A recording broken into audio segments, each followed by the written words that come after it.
Welcome to ஹெச்எஸ்கே விருந்து channel. எப்போவுமே காய்கறிகளை வச்சு நம்ம ஈஸியாக பிரியாணி செய்வோம். அதுக்கு பதிலாக ஒரு வித்தியாசமான முறையில் இந்த பிரிஞ்சு சாதம் செஞ்சு பாருங்கள். இதோட டேஸ்ட் வித்தியாசமாகவும் இருக்கும், சூப்பராகவும் இருக்கும், அண்ட் செய்கிறதுக்கு ரொம்ப ஈஸியாகவும் இருக்கும்.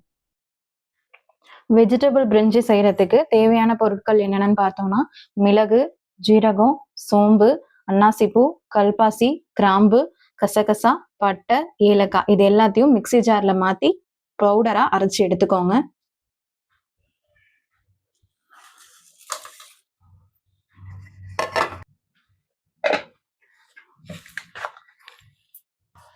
செய்யறதுக்கு ஒரு பாத்திரம் வச்சு அதுல நான் எண்ணெய் ஊத்திக்கிறேன். எண்ணெய் ஊற்றி சூடானதும் அதுல நான் பட்டை, இலை அதெல்லாம் சேர்த்து வதக்க போறேன். கூடவே கிராம்பு அதெல்லாமே சேர்த்துக்கோங்க. இதுல 2 முழு வெங்காயமும் 6 பச்சை மிளகாயும் கட் பண்ணி வச்சிருக்கேன். அதையும் சேர்த்து நல்லா பொன்னிறமா வதக்கி எடுக்க போறேன்.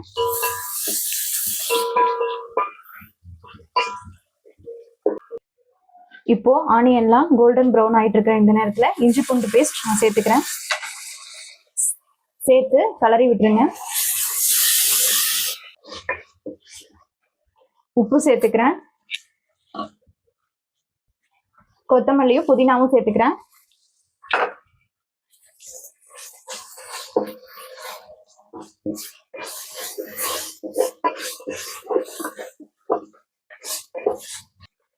தக்காளி சேர்த்துக்கிறேன்.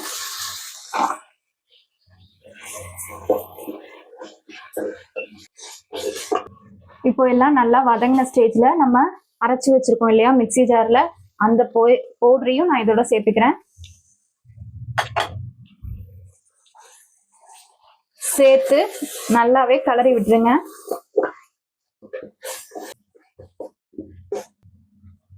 இப்போ நான் 1/4 இது அளவுக்கு தயிர் எடுத்து ஊத்திக்கிறேன். இப்போ தயிர் ஊத்தின பிறகு எல்லாமே ஒரு சேர நல்லா கலரி விட்டுக்கோங்க. இதுக்கப்புறம் தான் நம்ம இது பிரிஞ்சிக்கு தேவையான காய்கறிகள்லாம் சேர்ப்போம். நல்லா ஒரு தடவை கலரி விட்டுருங்க.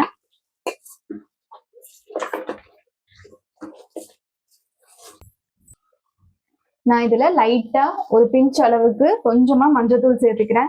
நிறைய சேர்த்தீங்கன்னா மஞ்சள் கலரா மாறிடும். லைட்டா சேர்த்துக்கோங்க போதும். சேர்த்து நல்லா கலரி விட்டுருங்க. இப்போ எல்லாம் ஒரு சேர கலந்துருச்சு. இப்போ நம்ம இதுக்கு தேவையான காய்கறிகளை இதுல சேர்த்துடலாம். நான் இதுல என்னென்ன சேர்த்திருக்கேன்னா, கேரட்டு, பீன்ஸு, உருளைக்கிழங்கு, பச்சை பட்டாணி இது 4த்தையும் சேர்த்து இதுல நல்லா கிளறி விட போறேன்.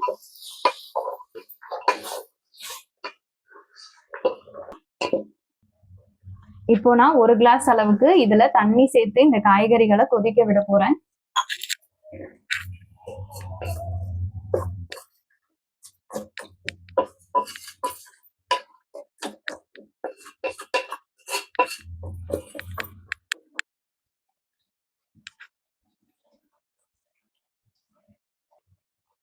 இப்போ காய்கறி எல்லாம் நல்லா கொதிச்சுட்டு இருக்கா. நான் இதுல இன்னும் 1 டம்ளர் தண்ணி சேர்த்துக்கிறேன்.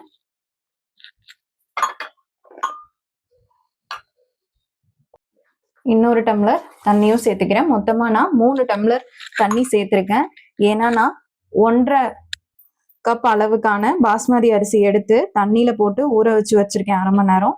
அதனால நான் மொத்தம் 3 கப் ஊத்திக்கிட்டேன். 1.5 கப் அரிசிக்கு 3 கப் தண்ணி. இப்போ இந்த இது நல்லா கொதிக்க விட்டுருங்க. கொதிச்ச பிறகு நம்ம பாஸ்மதி அரிசியை போட்டுடலாம்.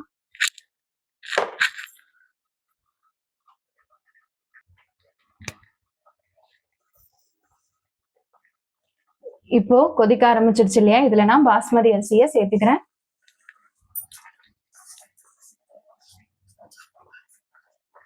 சேர்த்து அந்த தண்ணிக்குள்ளர இதாகிற மாதிரி லைட்டா தள்ளி விட்டுருங்க எல்லா அரிசியையும். இப்போ எல்லா அரிசியும் தண்ணிக்குள்ள மூழ்கிற அளவுக்கு லைட்டா அப்படியே தள்ளி விட்டுருங்க. மசாலா ஓரத்துல இருந்தாலும் எல்லாமே ஒரு சேர சேர்த்து விட்டு இப்போ நீங்க மூடி போட்டு இத 20 மினிட்ஸ்ல விட்டு மொத்தமா மூடி போட்டு 20 நிமிஷம் எடுத்துக்கோங்க. அதுல ஃபர்ஸ்ட் 10 நிமிஷம் ஃபுல் ஃபாஸ்ட்லயே இருக்கட்டும் அடுப்பு. இப்போ நான் மூடி போட்டுறேன்.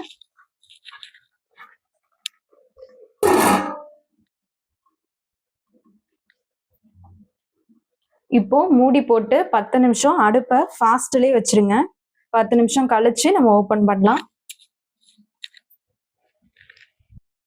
இப்போ 10 மினிட்ஸ் முடிஞ்சிருச்சு. நான் இதை திறக்க போறேன்.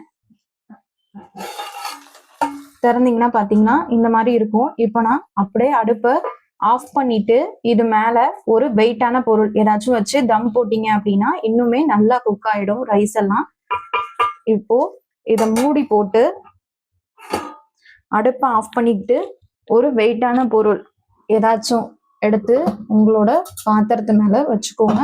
இல்ல நீங்க பழைய தோசைக்கல் இருந்தா கூட அடியில அதை வச்சு கூட தம் போட்டுக்கலாம். நான் இப்போ இந்த கல் வச்சு இதுக்கு தம் போட போறேன். ஒரு 20 மினிட்ஸ் இதை நீங்க திறக்க வேண்டாம், அப்படியே விட்டுருங்க. 20 மினிட்ஸ் கழிச்சு ஓபன் பண்ணி பாத்தீங்கன்னா உங்களோட பிரிஞ்சி ரெடி ஆயிருக்கும்.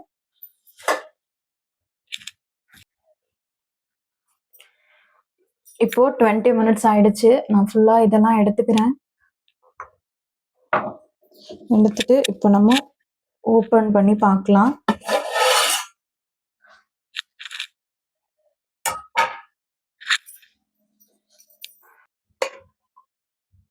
நல்லாவே பிரிஞ்சி ரெடி ஆயிருக்கு.